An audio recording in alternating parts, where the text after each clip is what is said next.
I had not read any of the Lord of the Rings books, but I had read The Hobbit before I saw this for the first time. I've read The Hobbit as well. And I actually like that it worked out that way for me because during certain parts of the film, you see like Frodo in particular, he's picking up like legendary fucking Hobbit loot along the Yep. way that I've things that I've read Literally. about in the Hobbit, and then I see them in this. I'm like, oh shit, they're in this story Right? too. Like this is cool. It's kind of like Imagine doing fan service for like movies that have never came out. Like it's fan service for The Hobbit, but the Hobbit movies weren't created yet. You know what I mean?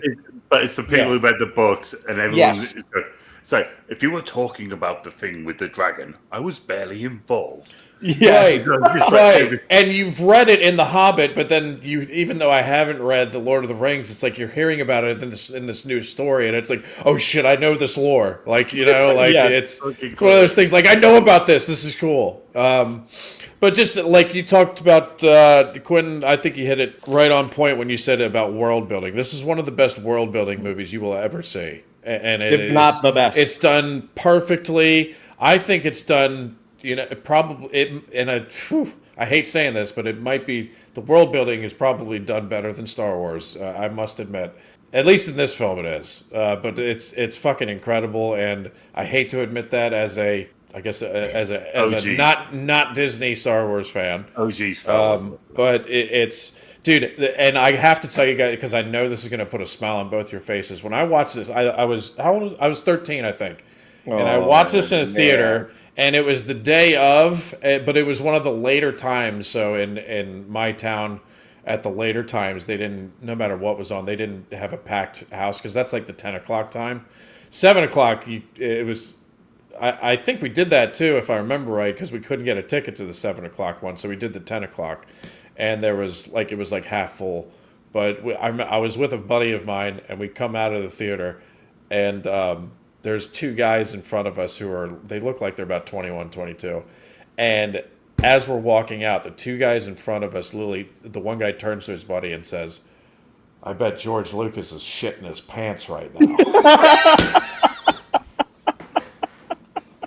Yeah, because this was 99. It was 99, wasn't it? Yeah. Well, Lord of the Rings came out in 2001.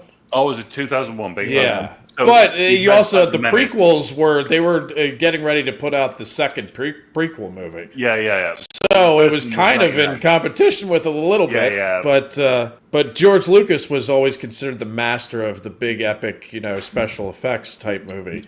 But as soon as I heard him saying that walking out, I was like, oh, this is the new Star Wars. Like, and I felt that way kind of watching it too at the time. But as soon as I heard him say it, I was like, oh, because this is the new Star Wars. Everybody's going to fucking love this for the end until the end of time. This is for me and you, Brian, because we were there.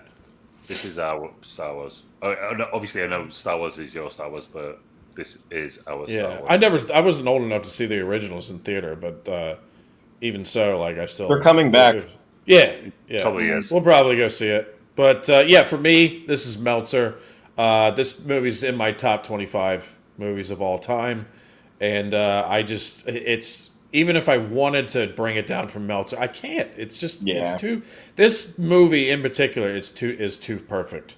Now, when we eventually down the road at some point get into the other two movies, I could probably point out some issues that I have with it in terms of like not with how they're made, but with the story. But that's a subject for another day.